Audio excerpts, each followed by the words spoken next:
ఇక ప్రముఖ నటుడు కమల్ హాసన్ రాజ్యసభకు వెళ్లే అవకాశం ఉంది. నిన్న కోయంబత్తూరులో మక్కళ్ నిధి మయం ఉపాధ్యక్షుడు తంగవేల్ ఈ మేరకు ప్రకటన చేశారు.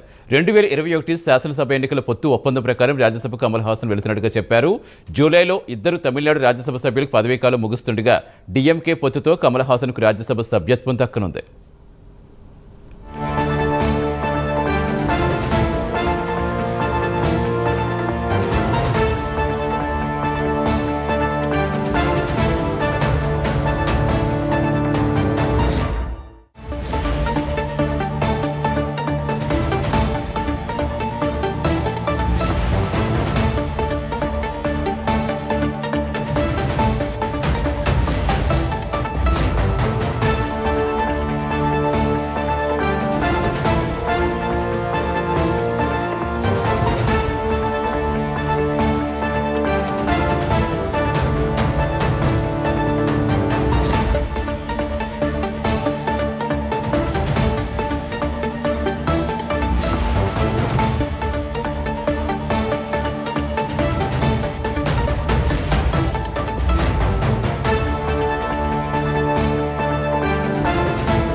ప్రముఖ నటుడు కమల్ హాసన్ రాజ్యసభకు వెళ్లే అవకాశం ఉంది. నిన్న కోయంబత్తూరులో మక్కళ్ నిధి మయం ఉపాధ్యక్షుడు తంగవేల్ ఈ మేరకు ప్రకటన చేశారు.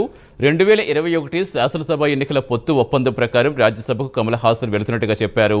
జూలైలో ఇద్దరు తమిళనాడు రాజ్యసభ సభ్యులకు పదవీకాలం ముగియనుండగా డీఎంకే పొత్తుతో కమల్ హాసన్కు రాజ్యసభ సభ్యత్వం దక్కనుంది. పూర్తి సమాచారం ఇచ్చేందుకు మా నేషనల్ బ్యూరో చీఫ్ కళ జానుతున్నారు. కళ, కమల్ హాసన్కి కన్ఫర్మ్ అయినట్టేనే ఎప్పుడు అధికారికంగా ప్రకటించే అవకాశం ఉంది? సతీష్, ముఖ్యంగా తమిళ రాజకీయాలు మాత్రము అసెంబ్లీ ఎన్నికలు దగ్గర పడే కొద్దీ మాత్రము రాజకీయ పరంగా మాత్రము పెను మార్పులు సంభవిస్తున్నాయి. అయితే ముఖ్యంగా ఏదైతే తమిళనాడుకు సంబంధించినది ఒక బిగ్ అప్డేట్ అని చెప్పవచ్చు. రాజ్యసభకు కమల్ హాసన్ నామినేటెడ్ పదవి తీసుకోబోతున్నాడు అన్నటువంటిది ఒక బిగ్ అప్డేటెడ్.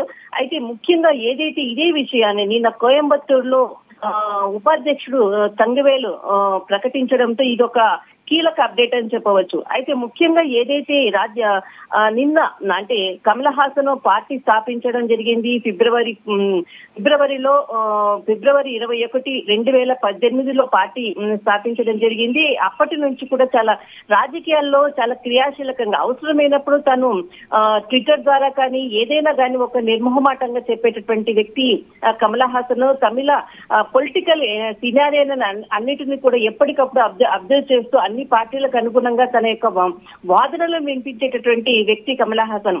అయితే లోక్సభ ఎన్నికలకు ముందు డిఎంకే పార్టీతో పొత్తు పెట్టుకోవడం జరిగింది. స్టాలిన్ తో జరిగినటువంటి ఒప్పందం ప్రకారంగా రాజ్యసభకు నామినేటెడ్ పదవి ఇవ్వాలి అన్నటువంటి ఒక ఒప్పందం కుదిరింది. గత సంవత్సరము మార్చి 9, 2024 డిఎంకేతో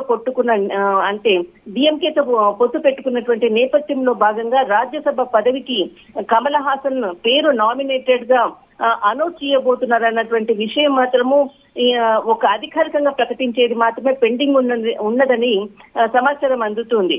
అయితే ముఖ్యంగా ఏదైతే ఈ రాజ్యసభ సీటుకు అంటే 2 ఖాళీ కాబోతున్నాయి. అందులో ఒకటి కమల్ హాసన్ కు కేటాయిస్తారు అన్నటువంటిది ఒక సమాచారము. అయితే ప్రస్తుతం కమల్ హాసన్ సినిమా షూటింగ్ లో అమెరికాలో ఉండడంతో తను జూలైలో తిరిగి వచ్చిన తర్వాత దీనికి సంబంధించినటువంటిది రాజ్యసభ పదవికి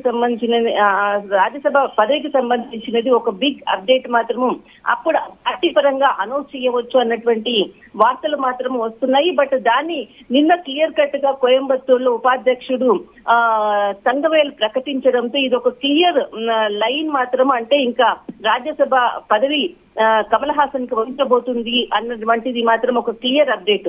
కానీ 2018లో పార్టీ స్థాపించినప్పటి నుంచి కూడా అంటే తను రాజకీయాల్లో యాక్టివ్ గా ఉంటూ తర్వాత లోక్సభ ఎన్నికల్లో కూడా డిఎంకే పార్టీకి మద్దతు ప్రకటించి క్యాంపెయినింగ్ గా కూడా ప్రచారం చేసినటువంటి సందర్భాలు ఉంది. మొత్తం మీద మాత్రము రాజ్యసభలో అడుగు పెట్టబోతున్నాడు అన్నటువంటి వార్తలకు మాత్రము ఊహాగానాలు ఇన్ని రోజులు వినిపించాయి. కానీ నిన్నటితో ఏదైతే ఉపాధ్యక్షుడు చెప్పడంతో మాత్రం దీనికి ఒక పులి స్టాప్ పడింది. బట్ ఇది ఒక అధికారికంగా ప్రకటించేది మాత్రమే పెండింగ్ లో ఉంది. సతీష్, రైట్, థ్యాంక్ యూ కళ.